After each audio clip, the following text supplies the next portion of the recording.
memikirkan Palestina? Persoalan di negeri sendiri saja menjulang. Mereka bersungut-sungut tak suka, membatu, tak jarang terpengaruh, menuduh pejuang kemerdekaan Palestina yang membela tanah air mereka sendiri sebagai teroris.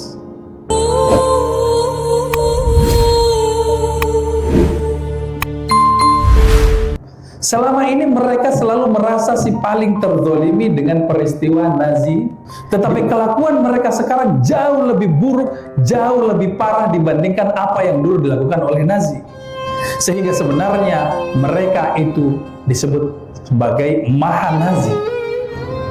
Izinkan saya menutup 5 menit terakhir ini dengan sebuah puisi, Ustaz. Puisi yang ditulis Helvetiana Rosa, judulnya Apakah Sampai Padamu Berita Tentang Maha-Nazi? Kabar apakah yang sampai padamu tentang Palestina? Apakah sampai padamu berita tentang rumah-rumah yang dihancurkan, tanah-tanah beratap berpindah tuan, bahkan manusia yang dibuldozer? Apakah sampai padamu berita tentang air mata yang tumpah menjelma minuman sehari-hari, tentang jadwal makan mereka yang hanya sekali sehari, atau listrik yang menyala cuma 4 jam sehari? Apakah sampai padamu berita tentang anak-anak yang tak lagi berbapak, tentang ibu mereka yang diperkosa atau diseret ke penjara, para balita yang menggenggam batu dengan 2 tangan mungil mereka menghadang tentara Zionis Israel, lalu tangan kaki mereka disayat dan dibuntungi?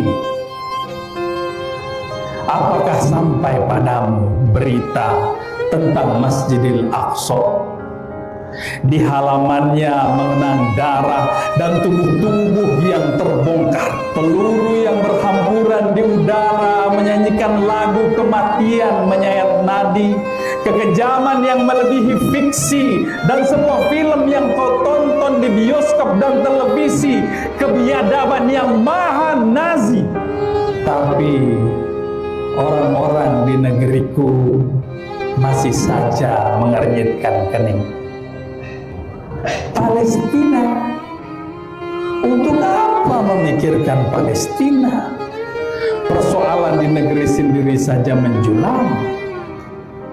Mereka bersungut-sungut tak suka, membatu, tak jarang terpengaruh, menuduh pejuang kemerdekaan Palestina yang membela tanah air mereka sendiri sebagai teroris. Duhai, kukatakan pada mereka, tanpa abai pada semua persoalan di negeri ini, atas nama kemanusiaan, menyalalah. Kita tidak bisa hanya diam menyaksi pegelaran Maha-Nazi sambil mengunyah menu 4 sehat 5 sempurna dan bercanda di ruang keluarga. Kita tidak bisa sekedar menampung pembantaian itu dalam batin dan pura-pura tak peduli. Seorang teman Turki berkata, mereka yang membatasi ruang kemanusiaan dengan batas-batas negara sesungguhnya belum mengerti makna kemanusiaan. Karenanya sesungguhnya kita bisa melakukan sesuatu, menyebarkan tragedi keji ini kepada hati-hati yang bersih, memberi meski sedikit apa yang kita punya, dan mendoakan Palestina. Apakah sampai padamu berita tentang Maha-Nazi itu? Tentang Palestina yang bersemayam kokoh di hati mereka yang diberi karunia?